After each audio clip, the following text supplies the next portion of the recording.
He's just abandoned a lot of people. Well, I mean, he's abandoned people, but also just things he stood by and said very loudly and very effectively on the campaign trail. I mean, the currency manipulator thing is one. Obviously, NATO's obsolete.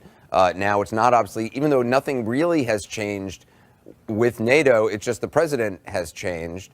But he doesn't even acknowledge that he's changed. I keep thinking about the other Republican candidates who were against him in the primary, who, were kind of, had policy positions and were sort of trying to be presidential and stand by positions. And Donald Trump, very effectively, obviously, but was able to basically just kind of take some very extreme positions and kind of make fun of the others, but now has adopted the very positions he ran against and effectively won against.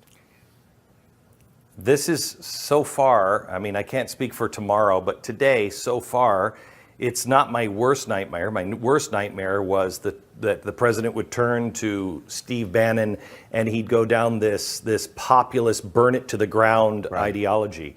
The good news is he's not going that way. But the next question is, where is he going? Is he going left? Is he going, he's not going conservative. And who is he going to have left in the end? Who's going to believe him? This is why I warned my audience and America that he doesn't have a core. He goes for the win. And that can be dangerous if things start to fall apart economically or, in the world. But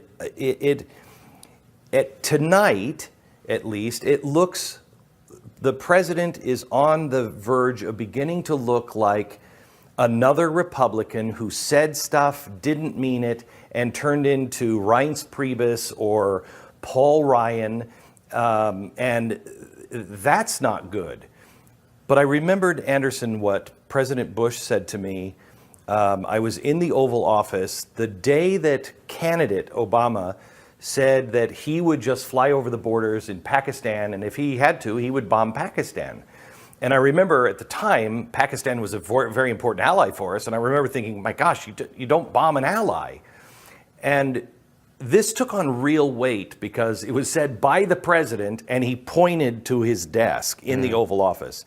And he said, don't worry, whoever occupies that seat behind that desk, man or woman, will quickly find out that their hands are tied and they'll end up doing almost exactly as I have done.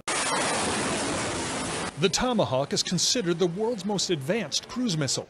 It's been used in combat more than 2,000 times by the U.S. Navy, from Syria to Sudan to Serbia. And all of the new Tomahawks come out of one factory, this one, in a city and state we've been asked not to reveal for security reasons. The 20-foot-long Tomahawks are manufactured by the Raytheon Company. Kim Ernzen is one of Raytheon's top missile executives. And this is the final configuration before it goes out the door to our customer. In this facility is where we do the integration of the rocket motors and the warheads, what we call the energetics elements of the missiles. Other components and subassemblies come from our other factories located here, and then we do the final assembly here, test it, fuel it, and get it ready to go out the door. How soon will these be going out the door? In the next couple of days. In this factory, 14 Tomahawks are about to be shipped out. Workers here are performing what they call a roll test to make sure there is nothing loose inside the missile and that everything is connected properly.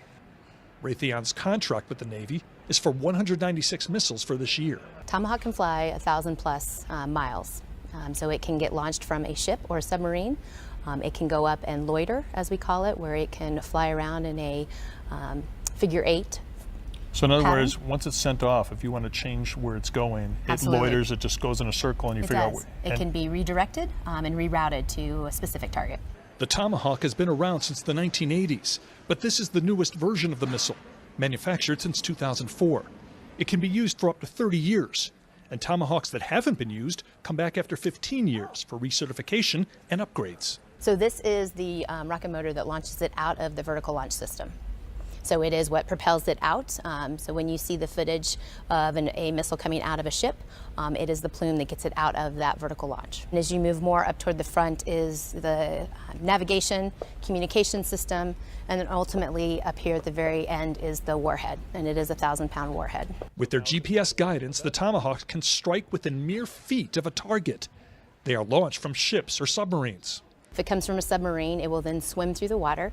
The rocket motor will take it up out of the water, and then we'll eventually get it up into the airplane mode, which is where it will fly and perform its mission from there. So it swims and it flies. Swims and it flies. The price tag per missile, about $1.1 million. Each Tomahawk weighs about 3,500 pounds. So when 60 of them were fired towards Syria, that was about 210,000 pounds of firepower. People who work here tell us this isn't just a job. It is an honor to be able to work for the men and women in uniform and to be able to supply them with a competitive advantage when they're put in harm's way. And that's what we do. We make sure that they have an unfair advantage out in theater. So that's what you say, that this gives the U.S. military an unfair advantage? Absolutely. And we want to keep it that way. Yeah, there is no sound on this, but you can see there, I guess, the very large impact of that. I think that's the aftermath right there.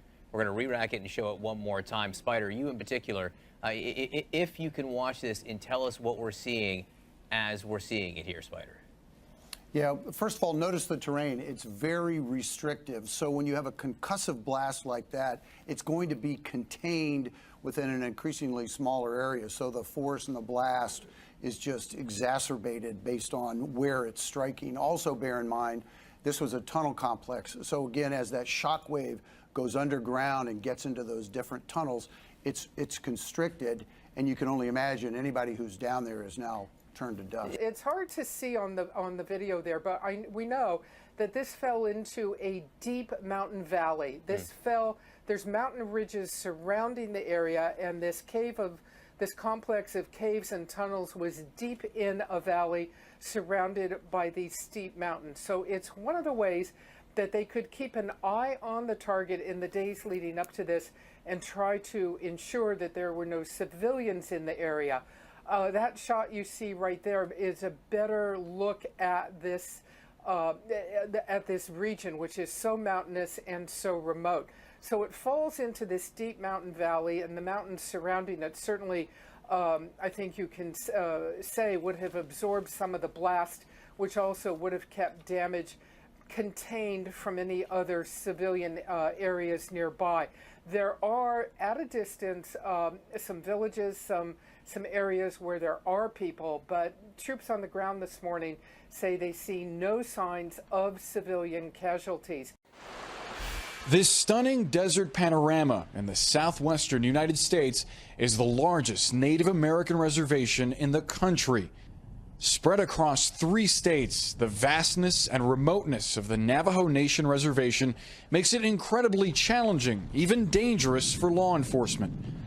A territory larger than the size of West Virginia, patrolled by a police force with a fraction of the resources and officers of its bordering counties. They were probably working with half the staff that other police departments work with, and twice the area. So the struggles out there and the hurdles they have to go through is immense, but they still go out there and do it every day, despite the dangers, despite not having backup close by. Last month, one of their officers, Houston Largo, was the only officer responding to a domestic violence call when he was shot and killed by an armed suspect.